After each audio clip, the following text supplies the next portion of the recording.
can I just say first how glad I am to be speaking here.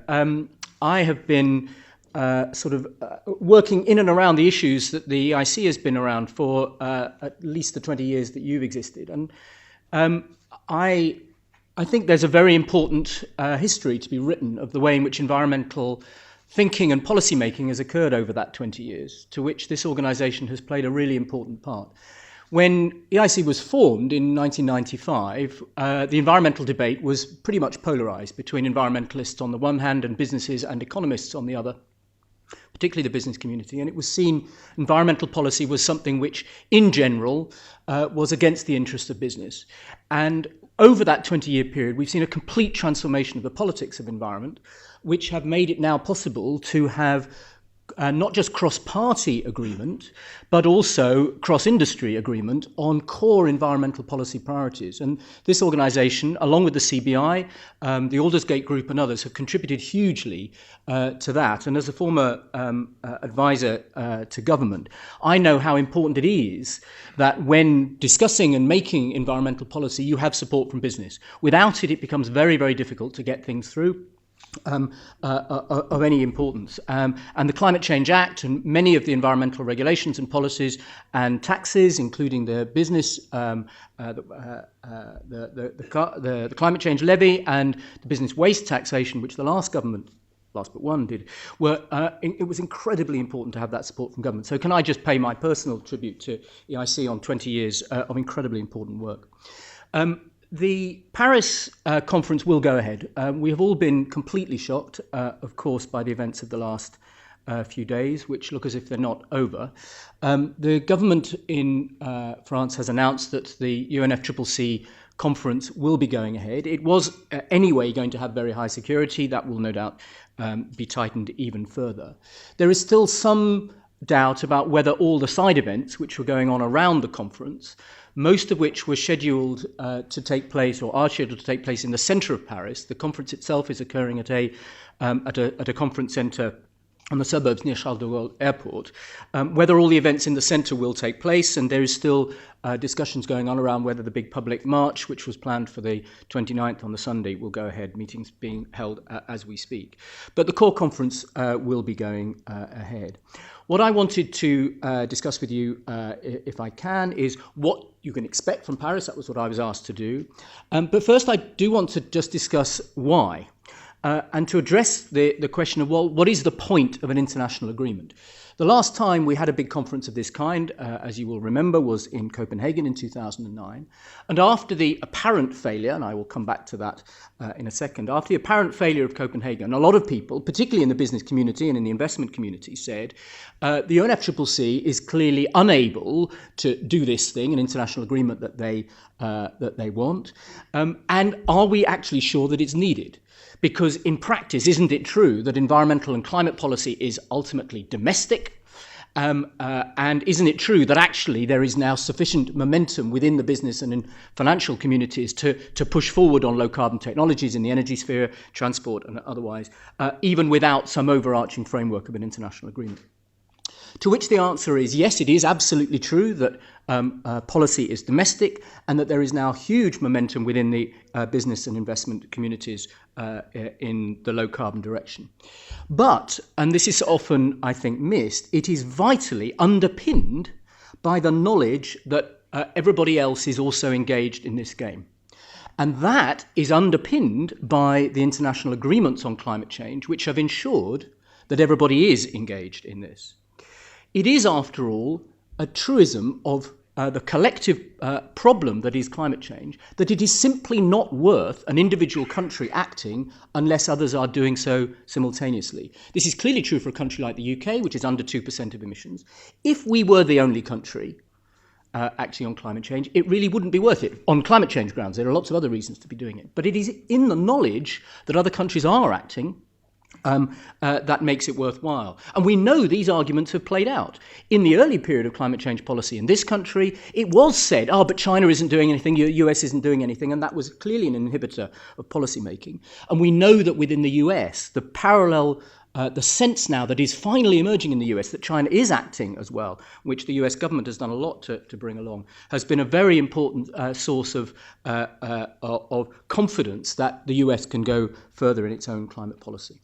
And that creates the first and, in a way, the founding reason for having an international agreement. It is to provide the confidence in every country that everybody else is also acting. And so this agreement, in particular, will do something, assuming it is secured in Paris, that we've never had before, which is an obligation on every country in the world to act on climate change.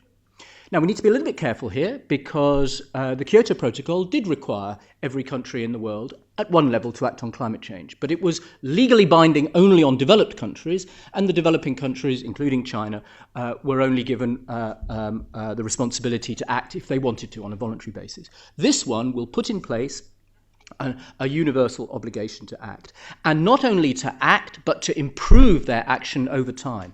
And that is the basis of confidence that enables everybody then to get on with domestic policy.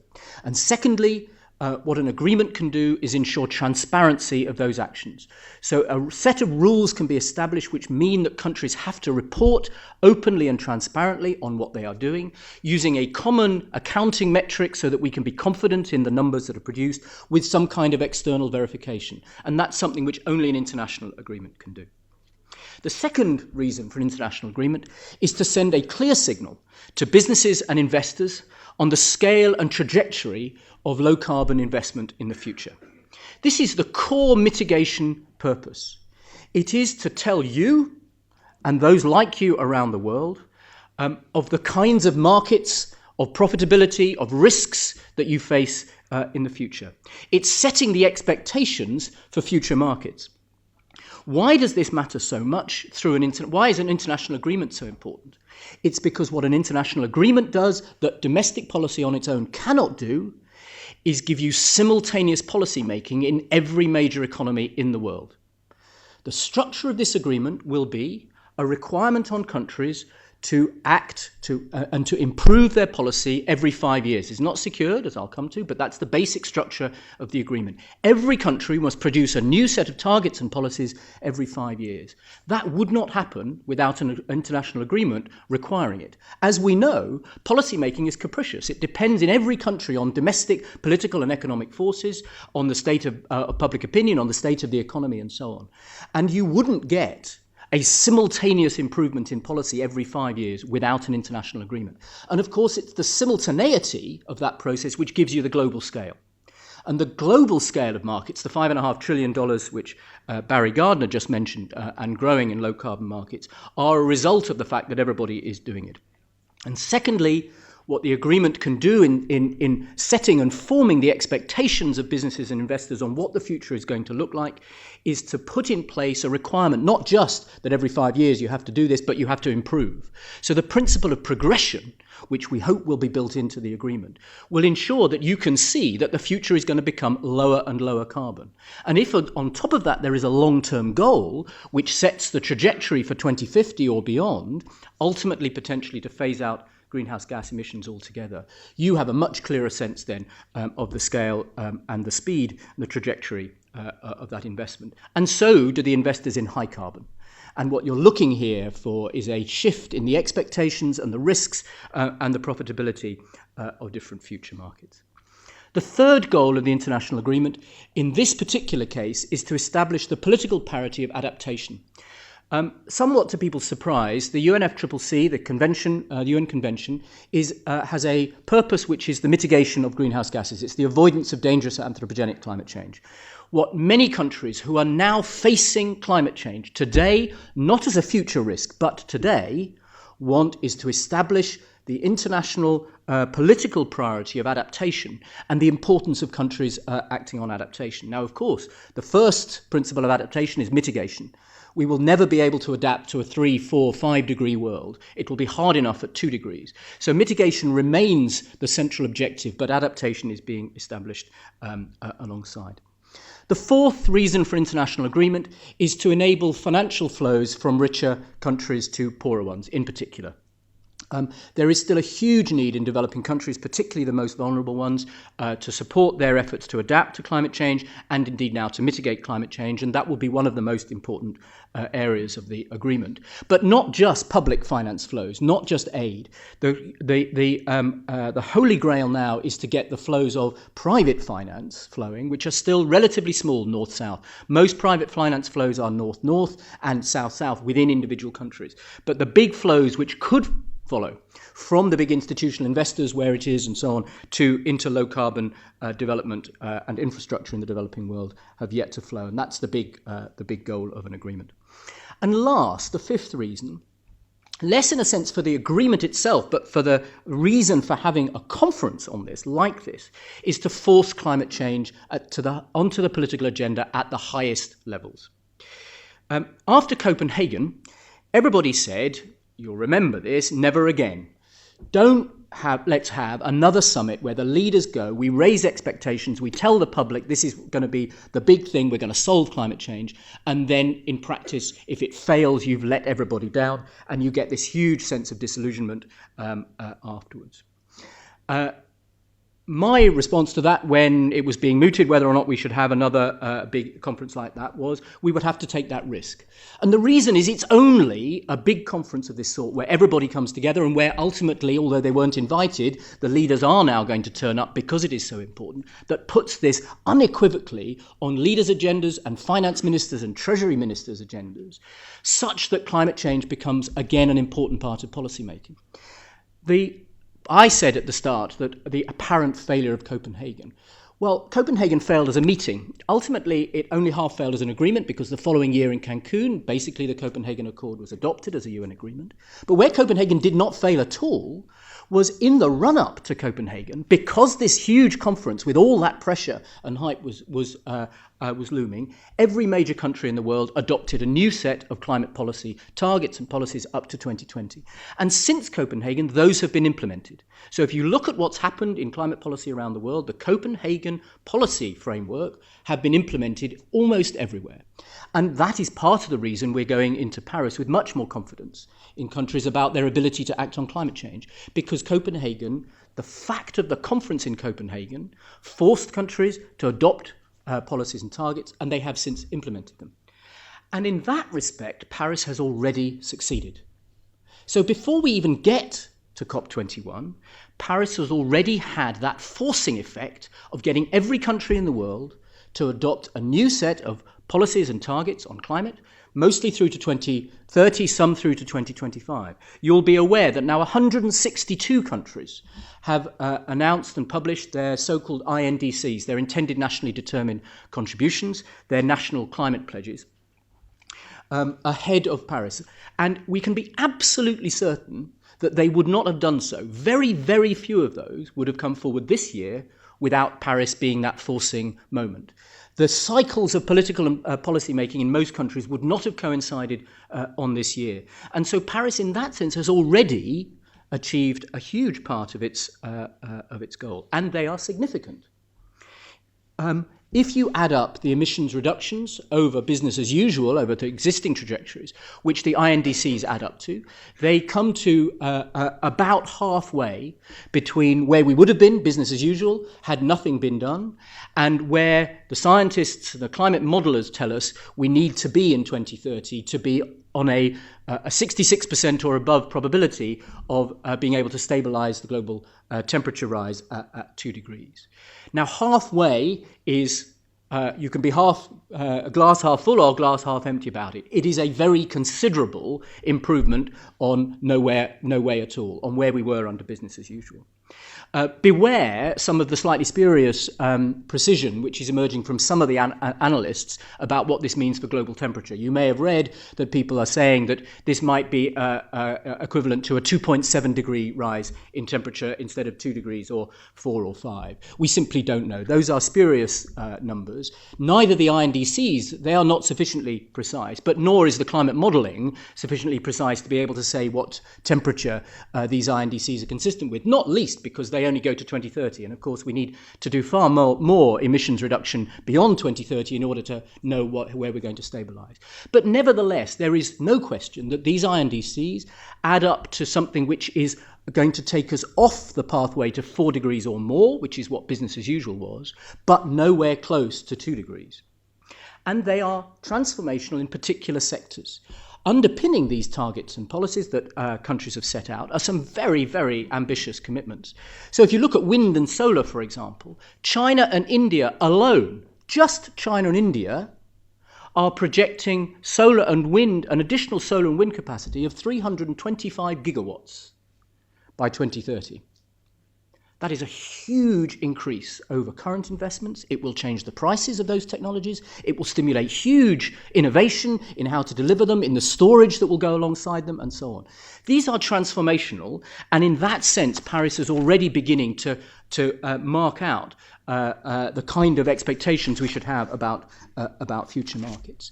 And just to be clear, although the agreement won't have anything about carbon pricing, we can come on to this in discussion, there won't be a commitment to carbon pricing in the text of the agreement, you can also be absolutely sure that to deliver these very strong and ambitious commitments, countries will start going down the route of carbon pricing. There are already 40 countries, including the EU, which already have explicit carbon prices through taxes or trading systems. A further 20 subnational jurisdictions do or are planning them. China, of course, has said it will go national with its emissions trading scheme in 2017. That is an inevitable consequence, in my view, of the ambition of these agreements. Countries will find that carbon pricing in one form or another is a good way of helping their economies shift towards lower carbon trajectories and incidentally are raising fiscal revenues as well. But if we are, through these INDCs, not anywhere close to a 2-degree trajectory, you might say, has Paris not failed then already? And that, I think, will be the question that the media ask as we go into the beginning of Paris. It's the obvious question to say. And the answer to that is no, but it isn't, because in Paris we will see these commitments raised. These commitments are not up for negotiation. They are domestic commitments made by national governments, addressed to national policy audiences, but they are not up for negotiation in Paris. So what you won't see in Paris is a negotiation of these INDCs and any attempt to try and improve them. So in that case, how can we say that the agreement still has a chance of being compatible with 2 degrees and not a failure on that? What, in fact, will the negotiations be about? Before I come to that, to conclude, let me just run through a little bit just of the choreography of the event, just so that you are familiar with that. The first thing that will happen is that the leaders will turn up on November the 30th, on the first Monday. A very large number of international government leaders, including Obama, Xi, Modi, Cameron, Merkel, and others, will come. They won't do what they did in Copenhagen, which was to negotiate the agreement. They were never intended to do that in Copenhagen, I have to say.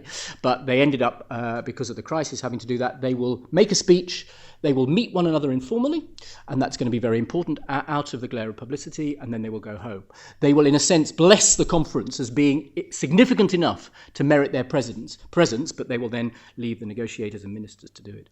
During the first week, the professional negotiators will negotiate, continuing what they've been doing for the last 4 years. They will try and improve the text. I suspect there will actually be very little agreement reached at the end, by the end of the first week. In the second week, the French presidency formally takes over under Laurent Fabius, the foreign minister, who will preside over the COP, and it then becomes a matter of negotiation between ministers, including our own, Amber Rudd, and that's when most of the negotiating action will take place. It is due to finish on the Friday, but I'll pay anybody 50 quid if it does. These things always go in beyond, and I'm pretty confident of it this time. So let me just quickly then run through the issues which will be of highest political importance and tension in the negotiations in Paris. The first is the legal form of the agreement. Now, you may have seen John Kerry saying last week in an interview with the FT that this would not be a treaty. The FT duly reported this as if this was huge news and possibly a shock to people. I hope it wasn't a shock to you. We've known for some time that this would not be something that could be called a treaty because the US will not be able to get congressional approval for a new treaty, nor will it be called a protocol. Frankly, it doesn't matter what it's called because those names are symbolic only. This will be a ratifiable instrument, so it will have legal status in international law, but it will be called an instrument of the agreement, not a treaty or a protocol. And the legal form will only attach to the rules that are being negotiated in the agreement. They will not attach to the commitments, these INDCs, the national climate pledges, which will be attached to the agreement.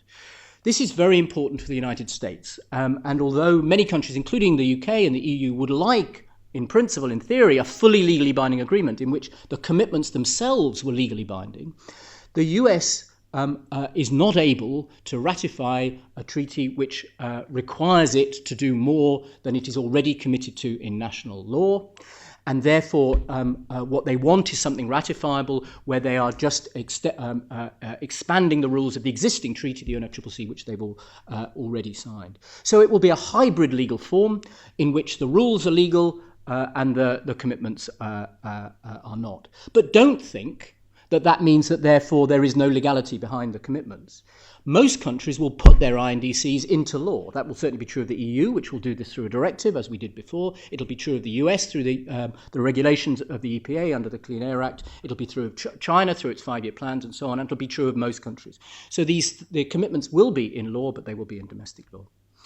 Secondly, the crucial issue is the cycle of commitments.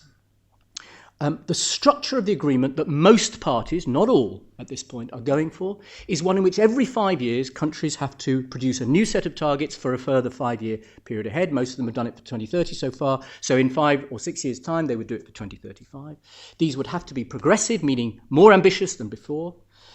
They would have to update an existing target to make sure that we were not leaving old targets that were obsolete at an adequate level, and it would be based on some kind of global assessment or stocktake of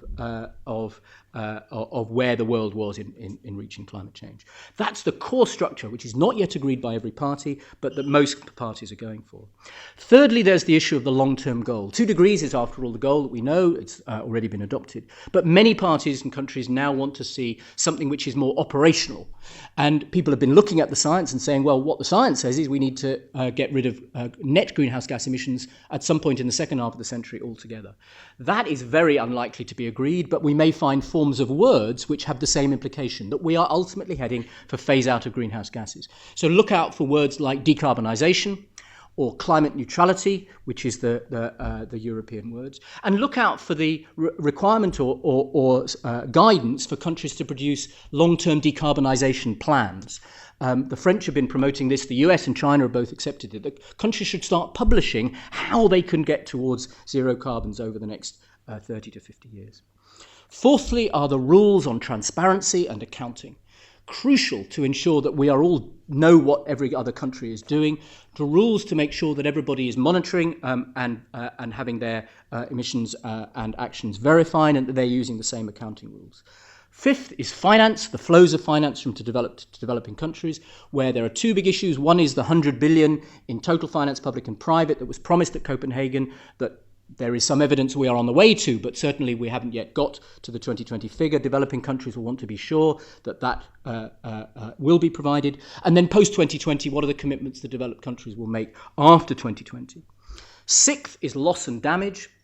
You may be aware that we have 3 impacts on climate change. There's mitigation, which is avoiding it. There's adaptation, which is adapting to it. And then after you've adapted, there is still residual loss and damage. And every time a hurricane hits a small island and causes storm surges and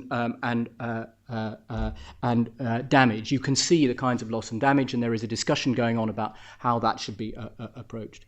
And then the last issue, which runs through all of these, is so-called differentiation, which is how are the commitments of developed and developing countries going to be differentiated? most developed countries are insistent that we can no longer have a world where there are two kinds of countries who have to do two different things, developed and developing. But nevertheless, there is a recognition that there are many different kinds of countries at different stages of development, and that differentiation will have to be located in the agreement at various places. Because we have all these issues, and because we have 195 countries that have to agree on this, and this is done by consensus, it has to be everybody in agreement, this will be a compromise. That is not a speculation of mine about particular aspects of the outcome. It is a negotiating truism. Everybody has got to come away from this negotiation being able to go back home and say, this is an agreement that we were going for. Everybody's got to be able to say, this is a success. And people want to say it's a success. It's important to countries that they say it's a success, both for the diplomatic reasons you want a multilateral regime to work, but also because everybody knows that the economic impact of this will partly be determined by the way in which businesses and others interpret it. And the sense of wanting to make the success in order to be able to say we are now on that path is very strong.